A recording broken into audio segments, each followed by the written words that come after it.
Alrighty, folks, I want to know from you, which title do you think is better? We're talking to Cody Davis, how he retired at 23, or how did Cody retire in 5 years? Both are true. He started at 18 and was done financially free at 23. Cody, obviously, this journey is amazing. It is much quicker than the decade I tell most people. So let's talk about how you did it and how others could as well. With duct tape and bubble gum. The first time. Talk about speed, right? Yeah. You do. My idea was done is better than perfect, and so I got it done. Yeah. Now I am perfecting it a little bit better. Well, I think that's cute. I think all of that you can get a chuckle out of, but I do think there was some blocking and tackling things that you did that set you up for success. Mm-hmm. Most importantly, and again, part of this is helpful because you started at 18, you were a single man, you didn't have any financial responsibilities other than yourself. So where I'm going is you kept your monthly nut really low, right? I think even at 23, I think I remember you saying you lived on $2,000 a month. Was that true or am I off? Yeah, no, that's accurate. I did not live on a lot. Eventually I got the expensive apartment and the car payment, right? Mm-hmm. So after I started doing okay, I got it was like a $2,500 a month payment with utilities, and ended up being close to like $2,700, $2,600, somewhere in there. And then I got a $600 and $670 a month Tesla payment. Mm-hmm. Don't have that anymore. Thank goodness. Right. I also don't have the rent. So, I made it, and then I kind of went backwards. And, sometimes you got to go backwards to go forwards. But I kept my expenses really low. I stacked assets. I didn't splurge on the come up. And every time I got money, I threw it into more assets. I didn't go on trips. I didn't do materialistic things. So that was a huge part of how I got here. Yeah, and again, so you kept the minimum low, and again, that's why I'm so fun that you're going to be, or honored you're taking the leadership of talking to the teenagers at our event in January, because again, I tell them all the time, if you can keep your monthly expenses at $2,500, you can absolutely be done by 25. Yeah, it's just math. Sure. It's mathematically easier to replace 2,500 than 25 grand. So when I was 21. I lived in someone that I just met. Like I didn't know them for very long. I sold him a duplex as an agent. And then I had gotten to know him. He was my age. He was best man at my wedding later. But I lived in a bedroom at his house hack. So he bought a duplex, VA, nothing down. He rented out one side, and then it was 3 bedrooms per side. He lived in one. He rented out both the other bedrooms. I was one of the other bedrooms. So I was living with 2 dudes, learning how to be an adult, driving a paid off 1991 Miata, and my rent payment was $500. There you go. Because I had a bedroom with no AC, second floor in the summer. Like, it's miserable. But right. $500 is $500. You do what you can. And so I didn't make a lot back then. I made more than I was spending. My total budget might have been like $1,200, $1,500 a month. And that's where this all starts. And again, if you're listening to this and you're 33 or 43, the first step to getting wealthy is you got to create discretionary or disposable income. And what that means is you got to have money left over at the end of the month. And that money then becomes seeds for what Cody does next. And Cody ultimately becomes an elite investor. But you don't start become elite, but you get engaged, you network, you talk, you seek out owners. And your world, that meant seller financing. And, you did that in in a small market, and you just took people to lunch and coffees, and pretty soon they were selling you stuff, right? Yeah. And I looked over every deal, not just in my market. I looked at every deal in Washington on the MLS. And by deal, I mean duplex, triplex, fourplex, and then the multifamily 5 to 9. And eventually I started looking at like the 10 plus listings, but I saw everything. If it was listed, I knew about it. Yeah. And the reason was I didn't own anything at that time. I wanted to know what markets are doing where's the cash flow at? Wasn't in Seattle, like not doing a conventional deal. So I started learning, and I learned how to underwrite. Is income greater than expenses and mortgage? Yes or no? Okay. Mhm. How about if I add in some CapEx? What are the fixes? Deferred maintenance? Yes or no? And uh, I started seeing the trends, and that's how I ended up in Central Washington.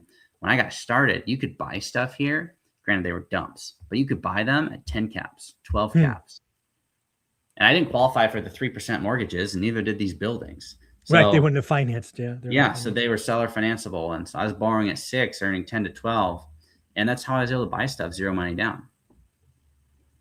But again, let's go back to the blocking and tackling. So again, 18, you're inspired by a civics class or history class or whatever it was. You get a job as a realtor. You don't really do a lot there, but you make connections. You get committed. You keep your life cheap. You live in a one bedroom or a bedroom of a duplex with Yep. no AC. Then you start looking at everything. Again, I tell people, get a buy box, look at it every day. It's not that you're looking for a deal. You're trying to figure out, you called it a trend. I call it average. Like what's stuff selling for? Where does stuff transact? Where can I find value? Because once you can understand average, you really can do good or great deals. And then from there, you realize that Seattle wasn't it, and you just went out searching for a market that makes sense, ultimately finding a market that had 12 caps. And you planted your flag and you went to work. Yeah, and I looked at other markets. I looked at Yakima, the armpit of Washington. I looked at Lakewood. I looked at Bremerton. I was going to house hack. There was a fourplex that had a non-conforming unit that, for the sales purposes, was storage. Yeah. They unplug the appliance, right? So I was Yeah. like, I'm going to house hack this, and I didn't qualify. So there were so many things that just I had ideas, and what I ended up happening, looking at these trends and figuring out what the average is I created a buy box. I created an opportunity zone for myself of, if I see this, I'm going to push for it. And if it doesn't come together, like that one deal in Bremerton, didn't happen. There's another deal in Bremerton, didn't happen. I kept getting pushback. So I was like, okay, something about this just isn't working. Let me try one other thing. And I tried another market. And as soon as I had success, I just doubled down. There was no point to keep trying Bremerton, even though I probably could have made money. Let's just keep doing what's working until I hit the desired outcome. And then I hit the desired outcome, and I woke up and looked around, and I said, okay, I did this, but my universe is chaos. This was around the time I met you.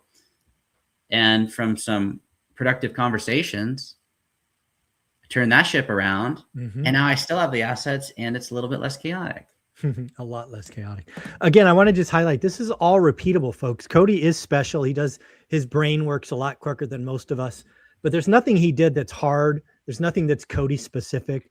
He lived below his means. He got disciplined, had a buy box, found a market that did work after trying markets that didn't work. He got proof of concept, and then he just doubled down. He kept going. The other thing I've done, Cody, I think I've done 30 portfolio reviews in my community, right? School community. And more than half the people get bored with whatever's working and try something else.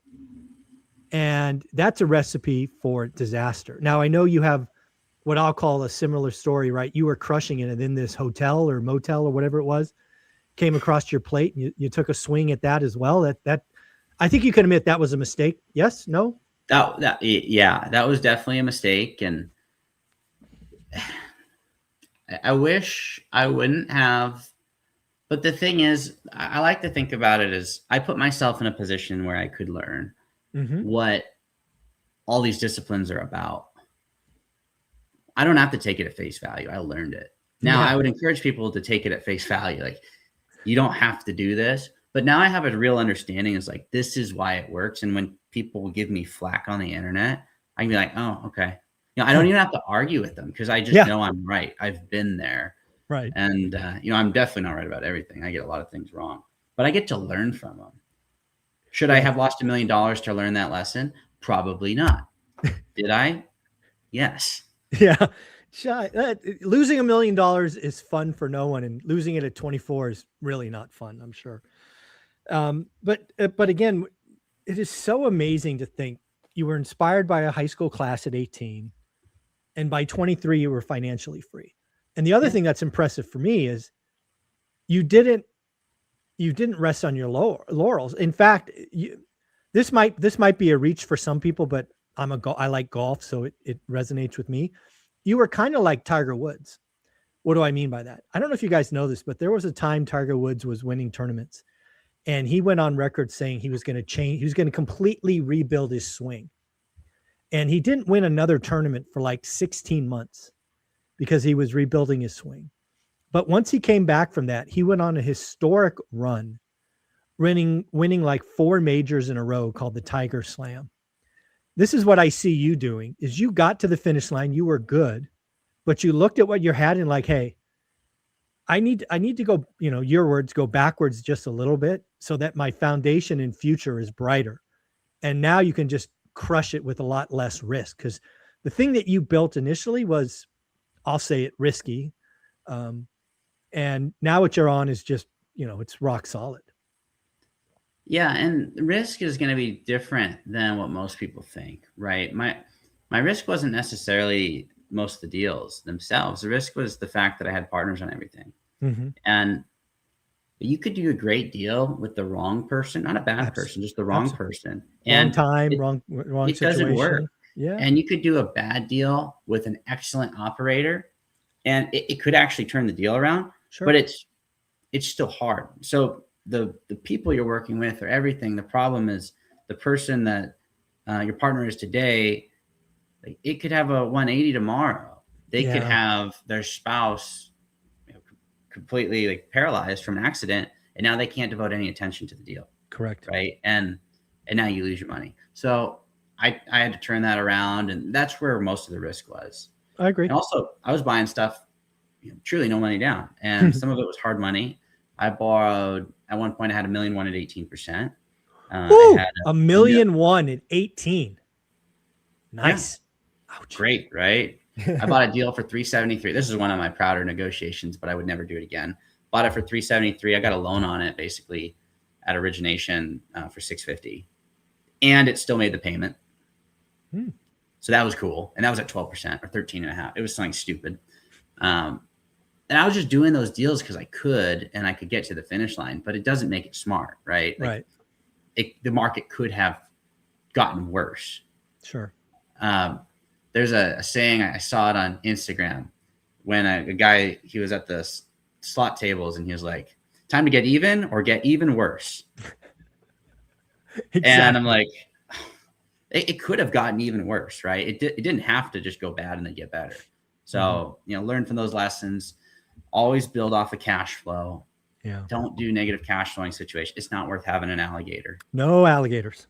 If it merits a picture in your book, it's important. the only picture in book number 1. Don't do that.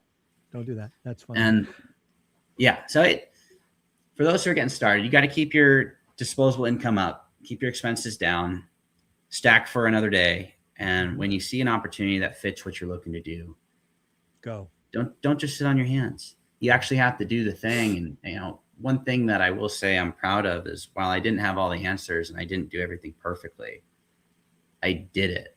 Oh. And if I hadn't done it, I'd be working, I don't know where, Target. Like, I wouldn't have learned my sales skills. So I would have been doing something else, just less productive.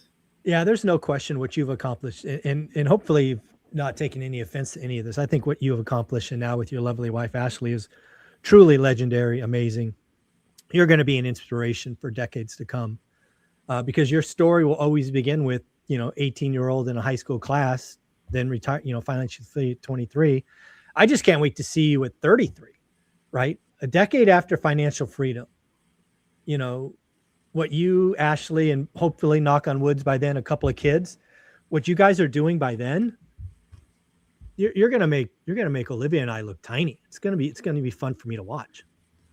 It's gonna be fun to figure out along the way, right? Because there's gonna be a lot of stuff that I'm gonna encounter, and maybe it's at a different scale, but there's going to be situational things that I haven't been through yet that you have, and that being able to network and have a community. I mean, I think about like the school community, right? Like, having a community like that's going through all these different situations. Yeah. That's helpful. And so even if I may have a different zero amount than someone else, or someone has another zero than me, I can look at the situations and see the patterns from someone who's actually done it. So that's pretty cool. Yeah, I think the school community is going to be the thing I'm known for the most because, even today we've got over 550 people going the same direction. They're going at different paces and they're at different places, but they're all going the same direction. And there's just power in that, especially when people aren't holding anything back, right? This is a private community that you've got to pay to be in. So, people are giving out, the real stuff. They're not hiding things. Yeah, it's less than 4 gallons of gas. Yeah, 2 Starbucks coffees, right? It's kind of crazy. Ridiculous. Yeah. So, so let's talk about you at 33, just for fun. Mm-hmm. That's what, 8 years from now, 7 years from now? 7 years, yeah. We're going to blink and you're going to be 33. I'm going to be 60. Ouch. All right. That makes me feel old. But what does 33 look like for you, you think? Something we'll chat more offline. I sent you my schedule of real estate. Okay. I texted it to you. We'll talk about it. But okay, what you'll see on there is pushing into newer and newer assets, bigger assets. So this year I got my first 8-figure asset. That is, that's not syndicated. I am 50-50 with a buddy on that one, but like I'm pushing into nicer, newer projects. And I think that the older stuff will fall off the schedule of real estate. The newer stuff will continue to thrive. And I mean, ideally, my wife and I, we would have had kids for a few years. We'll probably have a house in Browns Point or Gig Harbor or somewhere thereabouts, south of Seattle, outside of King County, and just enjoy life. And that's a question I have for you. Let me ask you this. Sorry to stop you there. Do you think you will be doing deals at the same pace and the same rate at 33 that you're doing them today? Or do you think you get to some number and you take the foot off the gas a little? I'll be doing more by doing less. And so like right now, because of the way that my finances are structured and I've got these past obligations I'm paying off that I've talked about, like all of my money goes into paying down debt. And so like my wife and I did the math. We've been paying off debt at like 32 grand a month or 33 grand a month every single month since we got married. Damn, that's which awesome. It's a lot, but someday we don't have to do that. Yeah, that will not last forever. Yes. And that's how I felt about the car way back when we got married. We had a car loan and we paid it off. I was like, I just can't wait to not have this payment. And we're chunking through these debts and we're getting rid of payments and we're already saving. Like our savings rate is thousands a month more than it was I'm sure. already just in the first 10 months of marriage. And you fast forward, that's going to be gone. And so to your question of if we keep scaling, it's like we will do less deals, but they will be better deals. And so rather than buying, having to buy a few 12 plexes to do burrs, to rip money out, to pay down these debts, we'll maybe buy like a 100-unit complex and it'll be built in the last 20 years. Got it. And we'll buy it from someone who's struggling that didn't put in the years and years and years of financial prep work. Got it. They're doing what I did in the beginning. And so we'll be there to do it because instead of paying down 32 grand a month of debt, we'll just be stacking that plus our current cash flow. And my wife will be retired. We have a clock that we said no later than. And so we have 3 years and 9 months. And when that's up, whether, if we don't feel ready by then, I don't know that we ever will. but that's like the drop dead date of, okay, you're good. You're done. Yeah. And, but I'd like for her to do that. And then we can spend time with kids and just be part of the community. Right. Like that's what it's all about. But right now it's just a push because we got like 16 or 17 months to pay off another $1.5 million. But it used to be closer to 2 million. So it's like, we're getting there. That's right. You're actually seeing momentum. Yeah. It's pretty cool. Well, this is a lot of fun. Again, it's always fun to say you're financially free by 23. I actually like the fact that you did it in 5 years because I always talk about 10 years, but folks, Cody's always here. He runs the Gen Z accountability group inside school. If you want to, Gen Z plus, we're not only Gen Z there, but Cody, where can they find you? Here. Yeah, we're not ageist. Where can they find you? Yeah. Cody Davis Business Adventures on YouTube, about to pass 2,000 subscribers. So that's cool. Nice. Very cool. Well, go ahead and subscribe, folks. Get them over 2,000. That's a huge accomplishment. Thanks, Cody. Appreciate you.